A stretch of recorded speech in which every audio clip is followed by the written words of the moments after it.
तो good morning students. आज हम लोग पढ़ने जा रहे हैं आरसी फेज शिफ्ट ऑसिलेटर।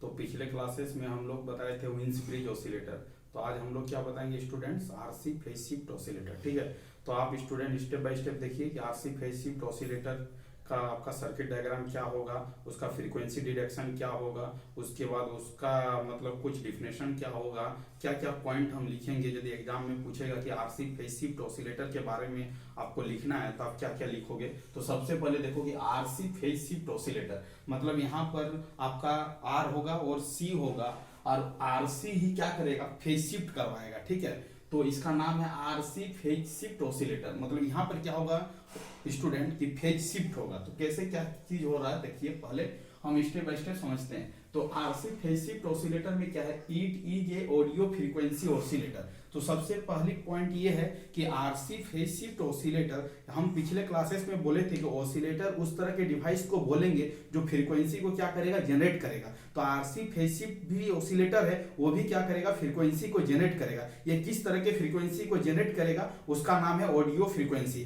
तो ऑडियो फ्रीक्वेंसी को क्या करेगा, जनरेट करेगा। कौन जनरेट करेगा, RC phase shift oscillator generate करेगा। तो पहला पॉइंट है it is a audio frequency oscillator. ये किस तरह का ऑसिलेटर है, आपका ऑडियो फ्रीक्वेंसी ऑसिलेटर है। ठीक है, दूसरा पॉइंट है फिक्स्ड फ्रीक्वेंसी ऑसिलेटर। ये किस तरह का फ्रीक्वेंसी को ऑसिलेशन करवाएगा, वो फ्रीक्वेंसी क्या रहेगा, आपका फिक्स रहेगा। इसका मतलब आपसे पूछेगा कि आरसी फेज शिफ्ट ऑसिलेटर किस तरह के फ्रीक्वेंसी को ऑसिलेशन करवाएगा, तो आपको बोलना क्या है, फिक्स फ्रीक्वेंसी को क्या करवाएगा, ये ऑसिलेशन करवाएगा। ठीक है, तो दूसरा पॉइंट भी आप लिख सकते हो। पहला पॉइंट क्या लिखोगे कि आरसी फेज शिफ्ट ऑसिलेटर जो है आपका ऑडियो फ्रीक्वेंसी को क्या करेगा, जनरेट करेगा। ये किस तरह के फ्रीक्वेंसी को आपका जनरेट करेगा, जो फ्रीक्वेंसी क्या रहेगा, फिक्स रहेगा। इसका मतलब फिक्स फ्रीक्वेंसी को जनरेट करने के लिए हम लोग जिस फेज शिफ्ट ऑसिलेटर का यूज करेंगे उसका नाम क्या है, आरसी फेज शिफ्ट ऑसिलेटर। ठीक है, दूसरा पॉइंट भी क्लियर हो गया। उसके बाद तीसरा पॉइंट है ऑसिलेटिंग फ्रीक्वेंसी। मतलब ये जो फ्रीक्वेंसी को आपका जनरेट करेगा, उस फ्रीक्वेंसी का जो रेंज होगा वो क्या होगा, आपका 20 हर्ट्ज से लेके 20 किलो हर्ट्ज के रेंज को फ्रीक्वेंसी को क्या करेगा, जनरेट करेगा। इसका मतलब थर्ड पॉइंट स्टूडेंट क्या हो रहा है कि ऑसिलेटिंग फ्रीक्वेंसी, इसका जो ऑसिलेटिंग फ्रीक्वेंसी होगा वो कितना होगा, 20 हर्ट्ज से लेके 20 किलो हर्ट्ज तक होगा। ये भी पॉइंट लिखना है। उसके बाद आपका लिखना है next point, this circuit is design. इस सर्किट को डिजाइन करने के लिए हम लोग क्या करेंगे, 3 आइडेंटिकल सेक्शन का यूज करेंगे। 3 वो आइडेंटिकल सेक्शन होगा, वो सेक्शन का क्या नाम है, आरसी नेटवर्क है। मतलब आर और सी से बना हुआ कॉम्बिनेशन एक नेटवर्क होगा, वो क्या होगा, 3 आइडेंटिकल सेक्शन होगा। तीनों क्या होगा, आइडेंटिकल होगा, मतलब एक समान होगा। ठीक है, ये भी पॉइंट क्या है आपको लिखना है। उसके बाद ये लिख रहा है 1 कैपेसिटर 1 रेजिस्टर कॉम्बिनेशन, मतलब एक रेजिस्टर और एक कैपेसिटर कंबाइन करके क्या बनाएगा, 60 डिग्री का क्या बनाएगा, फेज शिफ्ट बनाएगा। इसका मतलब 3 आइडेंटिकल क्या रहेगा, आरसी कॉम्बिनेशन रहेगा। एक कॉम्बिनेशन से कितना डिग्री का फेज शिफ्ट होगा, 60 डिग्री का फेज शिफ्ट होगा। इसका मतलब कितने कॉम्बिनेशन यहाँ पर अवेलेबल है, 3 कॉम्बिनेशन अवेलेबल है। मतलब एक से यदि 60 डिग्री का फेज शिफ्ट होगा तो तीनों मिलके कितने डिग्री का फेज शिफ्ट करवाएगा, 180 डिग्री का फेज शिफ्ट करवाएगा। उसको आगे की ओर हम देखते हैं। ठीक है, तो इसका मतलब 1 capacitor and 1 resistor combination introduce 60 degree phase shift. मतलब कितने डिग्री का फेज शिफ्ट करवाएगा एक ब्लॉक, तो एक ब्लॉक आपका 60 डिग्री क्या करवाएगा, फेज शिफ्ट करवाएगा। ये भी आपको क्या करना है, याद करना है। ठीक है, इसमें किस तरह का फीडबैक का यूज करेंगे, तो स्टूडेंट आपको बोलना है इसमें जो फीडबैक का यूज होगा वो कैसा फीडबैक होगा, पॉजिटिव फीडबैक होगा। तो ये भी याद रखना है। उसके बाद मेन रही आपका सर्किट डायग्राम। तो सर्किट डायग्राम को ध्यान से समझते हैं कि इसका सर्किट डायग्राम क्या होगा। तो हम लोग आरसी फेज शिफ्ट का सर्किट डायग्राम जब भी ड्रॉ करेंगे तो इसमें क्या करेंगे, हम लोग ऑपरेशनल एम्पलीफायर का यूज करेंगे। वो भी किस तरह का ऑपरेशनल एम्पलीफायर होगा, तो वो आपका क्या होगा, इन्वर्टिंग ऑपरेशनल एम्पलीफायर होगा। इसका मतलब इसका सर्किट डायग्राम को थोड़ा सा कायदे से समझेंगे तो हम आराम से समझ पाएंगे। इसका मतलब है कि आपका ये जो नेटवर्क है वो फीडबैक रेजिस्टेंस है, ये आपका क्या R1 है। आप देखो ये पॉजिटिव टर्मिनल को हम लोग क्या किए, ग्राउंड किए हैं। अब आपका ये जो आपका निगेटिव टर्मिनल, उसी से हम लोग क्या किए, फीडबैक एलिमेंट को कनेक्टेड किए। तो ये आपका क्या फीडबैक एलिमेंट है, ये आपका क्या है, फीडबैक नेटवर्क है। ये आपका क्या है स्टूडेंट, फीडबैक नेटवर्क है। ये आपका क्या फीडबैक नेटवर्क है, ये कितने डिग्री का फेज शिफ्ट करवाएगा, ये तीनों सेक्शन मिलके आपका कितना डिग्री का फेज शिफ्ट करवाएगा, 180 डिग्री का क्या करवाएगा, फेज शिफ्ट करवाएगा। ठीक है, अब देखो कैसे याद रखोगे, तो ये आपका RF है, ये आपका R1 है, यहाँ पर C और R, C और R और C और R कॉम्बिनेशन का 3 सेक्शन को कनेक्टेड कर देना है। ये आपका क्या फीडबैक एलिमेंट है। इसका मतलब देखिए कि C और R मिलके कितने डिग्री का फेज शिफ्ट करवाएगा, 60 डिग्री का। ये CR मिलके कितने डिग्री का फेज शिफ्ट करवाएगा, 60 डिग्री का। ये CR मिलके कितने डिग्री का फेज शिफ्ट करवाएगा, CR मिलके 60 डिग्री का।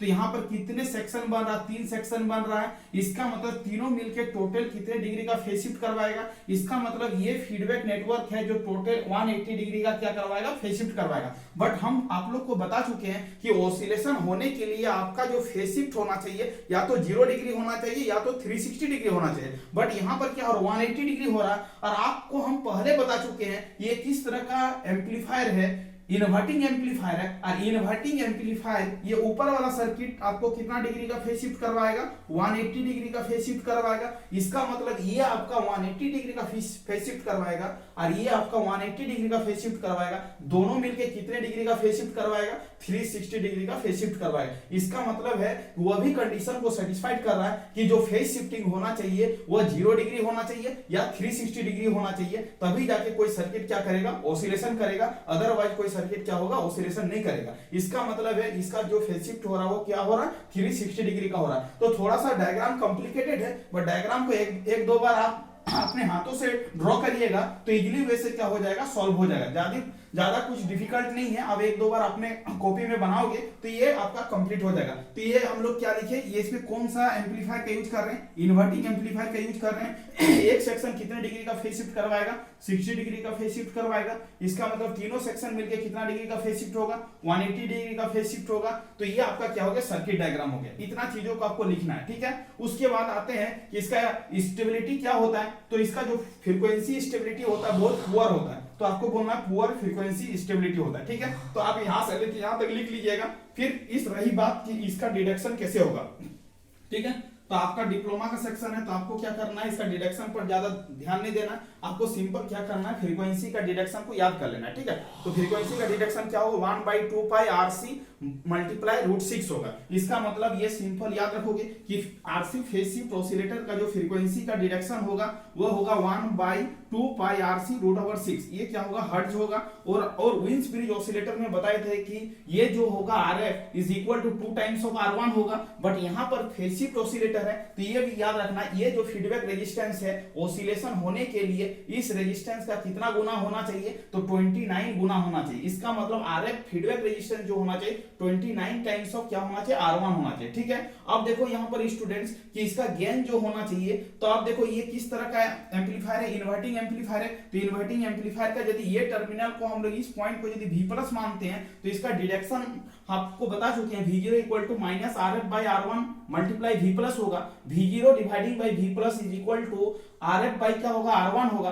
RF का वैल्यू आपका क्या 29 टाइम्स ऑफ R1 है। यहाँ पर पुटअप करेंगे और यदि यहाँ पर हम लोग मॉड लगाएंगे तो गेन आपका क्या होगा, मैग्नीट्यूड वैल्यू होगा। इसका मतलब गेन का जो वैल्यू होगा वो क्या होगा, 29 या 29 से क्या होगा, ज्यादा होगा। इसका मतलब RC फेज शिफ्ट ऑसिलेटर में जो गेन होगा वो क्या होगा, 29 होगा। और फ्रीक्वेंसी क्या होगा, 1/2 पाई RC √6 होगा। इसका मतलब आपको क्या करना है, ये फ्रीक्वेंसी का सिंपल इस फॉर्मूले को लिख देना है, ये वाला कंडीशन को लिख देना है, ये वाला कंडीशन को आपको क्या करना है, लिखना है। ये वाला इस पॉइंट को यहां से लेके यहां तक लिख देना है, ये सर्किट डायग्राम को ड्रॉ कर देना है, इस कंडीशन को लिख देना है और ये वाला पॉइंट को क्या करना है, लिखना है। इसका मतलब है यहां से लेके आपको यहां तक लिखना है, उसके बाद ये वाला कंडीशन को क्या करना है, लिख डालना है। इतना यदि आप कंप्लीट लिख डालोगे तो RC फेज शिफ्ट ऑसिलेटर क्या हो जाएगा, कंप्लीट हो जाएगा। इसका मतलब है कि यहां से लेके यहां तक क्या करना है, लिखना है। तो आप इजी वे से समझ सकते हो, ज्यादा कुछ डिफिकल्टी नहीं है। हम स्टेप बाय स्टेप लिख ही दिए हैं पॉइंट, और ज्यादा कुछ डिफिकल्ट पॉइंट नहीं लिखे हैं, सब क्या है, इजी पॉइंट है। इतना आपको क्या करना है, याद कर लेना है। तो आप RC फेज शिफ्ट ऑसिलेटर को क्या कर सकते हो, इजीली वे में लिख सकते हो, ज्यादा डिफिकल्ट नहीं है।